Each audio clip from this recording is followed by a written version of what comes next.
continuamos en Primer Plano y en este caso hablando del 17 de octubre, del Día de la Lealtad Peronista. Y vamos a continuar hablando de algo que tiene que ver con la movilidad social ascendente.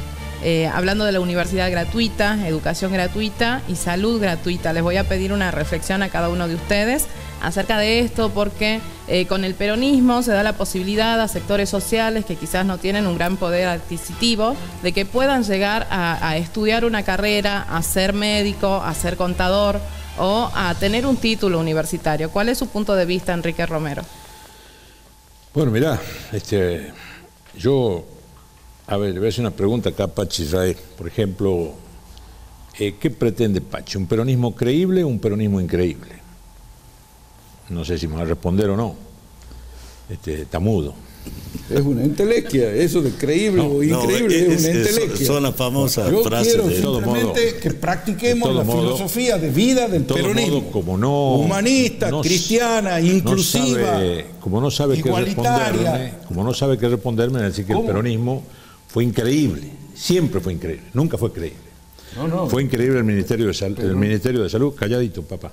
El Ministerio de Salud, fue increíble el Pulqui 1, el Pulqui 2, el Pulqui 1, el Pulqui 2, la Universidad Tecnológica, donde vos estás hablando del ascenso de los hijos de los trabajadores a adquirir un título, la cantidad de escuelas que se hicieron, las rutas nacionales, los hospitales, el hogar de menores, el hogar de ancianos, el hogar de la madre soltera, el salario familiar, las 8 horas laborales, el estatuto del peón rural. A ver, pero eso hoy ha quedado en el olvido. Eso hoy lo ha abandonado el pejotismo. Eso hoy no lo siente, ni lo practica, ni lo entiende. Si vos tenés un primer jefe de gabinete que se va en el avión de la provincia gastando 70.000 mangos, $70.000 su señora en el viaje. Pero vos, ¿qué es esto? ¿Qué tiene que ver esto con el justicialismo?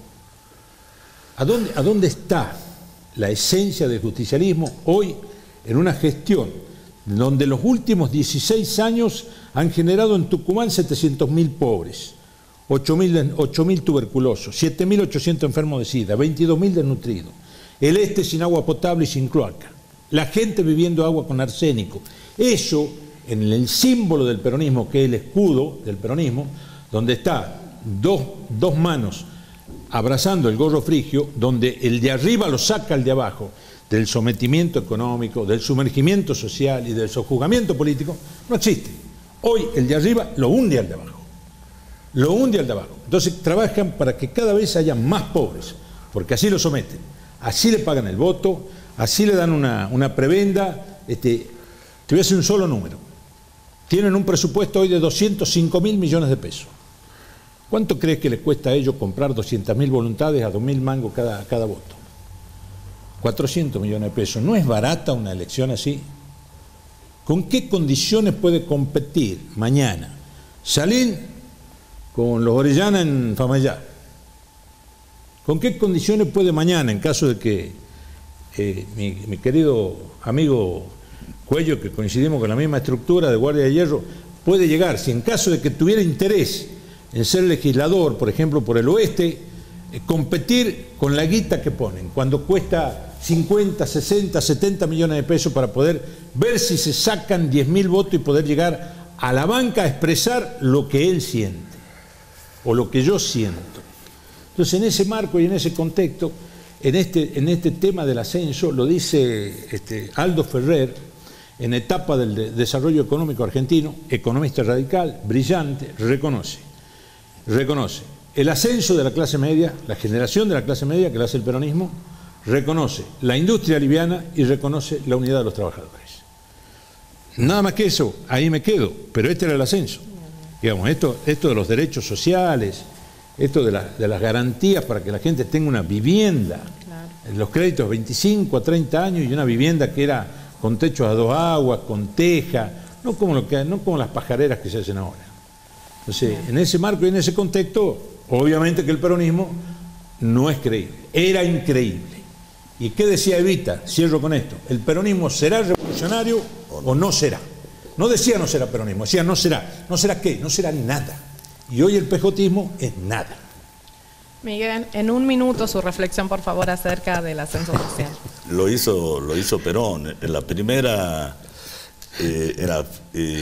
cuando él arma realmente la estructura sindical peronista, es cuando cambia todo, porque hasta ese momento se elegían los sindicatos por fábrica. La verdad, entonces se suponía que un obrero ganaba más en un lado o en el otro. Cuando Perón organiza todo eso y hace los sindicatos por actividad, cambia todo, porque además, ¿qué es lo que ordena? Ordena digamos, los distintos escalafones de trabajo. Entonces, el que empezaba de ayudante tenía un sueldo, el que seguía tenía otro sueldo, el que iba ascendiendo a medida que se iban incorporando capacitaciones a los trabajadores. Y eso fue el primer ascenso social que hubo, ¿no, verdad? Y fíjate vos que en esa época todavía la universidad no era gratuita. ¿Qué es lo que sucedía? Los hijos de los obreros que iban a estudiar, sí había becas para los hijos de obreros, pero para algunas carreras. No había ni para derecho, ni para medicina, ni para economía, no había. Esas estaban reservadas porque eran aranceladas para los hijos de los grandes estudios de derecho, para los hijos de los grandes estudios. ¿Me explico? Entonces, ¿a dónde iban a estudiar? Iban a estudiar las carreras que eran las carreras duras. Entonces vos vas a ver que los hijos de inmigrantes fueron los primeros estudiantes en eso. Vas a encontrar nombres como Repetto, Linke, Fesquet, qué sé yo, todos nombres extranjeros. ¿Por qué? Porque eran hijos de los inmigrantes checoslovacos, húngaros, franceses, alemanes que estaban ahí. Cuando Perón pone la ley digamos, cuando la hace gratuita a la universidad, la verdad, es cuando cambia la historia, el acceso de todo. Pero ahí entramos en otra cuestión. Abraham Lincoln decía una cosa: la democracia es hoy la mejor manera posible de gobernarnos, pero solamente será efectiva si hay igualdad de oportunidades, y es lo que no hay. Jesús, tu opinión acerca de esto. Bien, bueno, en 1949 Juan Domingo Perón firma el decreto de gratuidad de la universidad pública, ¿no? Eso posibilita que ningún joven o ninguna persona que quiera acceder a estudios superiores quede afuera del sistema por no tener los recursos para llevar adelante sus estudios, ¿no? Pero también tenía una gran visión estratégica de lo que era el crecimiento de nuestro país. Por eso había creado la Universidad Obrera, que hoy es la Universidad Tecnológica, ¿no? Si no me equivoco, eso tuvo un proceso que comenzó en el 48 con la creación de la Universidad Obrera, que era para tener mano de obra calificada, profesionales, para la industria, en el crecimiento que tenía nuestro país, en la industrialización de la República Argentina, ¿no? Lo que consideraba que podía dar trabajo, movilizar la economía, pero además de eso necesitábamos de personas calificadas para que lleven adelante ese proceso fabril.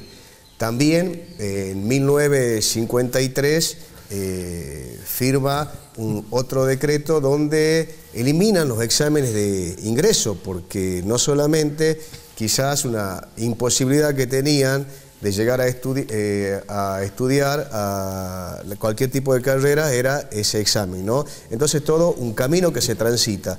Y decir también que en el 2015, a través de la aprobación de la Ley de Educación Superior, recién se pueden cristalizar taxativamente todos estos derechos que en un principio fueron otorgados por decretos por el general Perón, ¿no? Y además de eso, recordar que en el gobierno de Cristina se han creado 9 universidades públicas y gratuitas que ha posibilitado que por primera vez en una familia existan profesionales, ¿no? Y que puedan acceder a la universidad pública y gratuita con acceso irrestricto, ¿no? Así que esa es la reflexión que nosotros tenemos.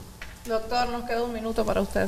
Nada más que un minuto. Nada más que un minuto. Bueno, lo voy a usar para una réplica entonces. Bueno. O sea, no puedo dejar pasar lo que alguien que se proclama peronista dice directamente, digamos que el peronismo se ha extinguido.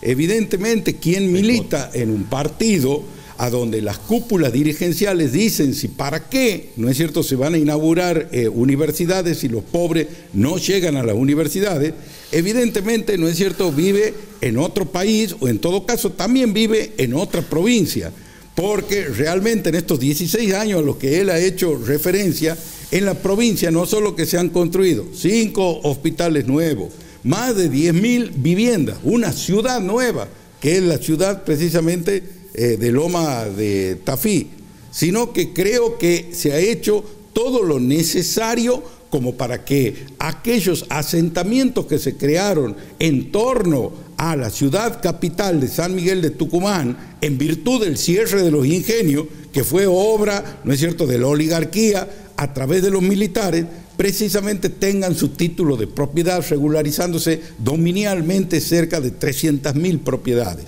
Bueno, realmente, ¿no es cierto?, si quien se proclama peronista evidentemente considera que el peronismo se ha extinguido, lamento decirle que hoy el peronismo sigue más vivo que nunca.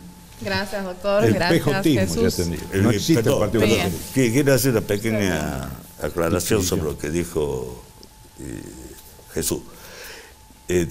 Digamos, yo he sido jefe de gabinete de la Secretaría Política Universitaria de la Nación en la gestión, en la época de Menem, el año 1996 hasta 1998. Así que un poco del tema universitario y de educación sé. Yo le voy a afirmar acá en este momento de que una de las peores cosas que nos pasó a los argentinos fue el Pacto de Olivos. Cuando nosotros, en virtud de continuar la reelección de Carlos Menem y después de los presidentes subsiguientes, la verdad, entregamos la universidad al radicalismo, dándole la autonomía directamente. Porque eso es lo que pidió Alfonsín. Como ellos eran dueños de la universidad, porque le heredaron de los militares, ¿no es verdad? Entonces, y ahí formaron a todos sus cuadros. Entonces, ¿cuál es el problema? Nosotros en ese momento generamos un sistema educativo que nacía en la primaria y terminaba en la terciaria, no en la universidad. Se cortaba ahí. Y se sigue cortando. Hoy los claustros universitarios son autónomos. Los tipos pueden decidir, acá acá se puede estudiar lo que sea, así no esté en relación a lo que necesita la gente, en relación a las capacidades. Necesita la patria. No tienen ningún interés. Entonces, aquí en Argentina, una de las causas de la ruptura de la movilidad social es justamente ese Pacto de Olivos. Y ese es el problema de la política en ese momento. El tema de las universidades, en ese momento, yo fui a hacer la nacional a la universidad que hizo Cristina y Néstor Kirchner en Santa Cruz. En ese momento hicimos 7 universidades, la de San Martín también. Lo que hizo después Cristina fue mejorar esa y crear 3 universidades más. En total son 11 universidades que hizo el peronismo de 1900, desde que asumió Menem, hasta el 2017. Gracias, Miguel, gracias por venir. Enrique, también muchas gracias por venir. Es un placer tenerlos acá todos. Realmente podríamos hacer muchísimos programas con ustedes. Gracias.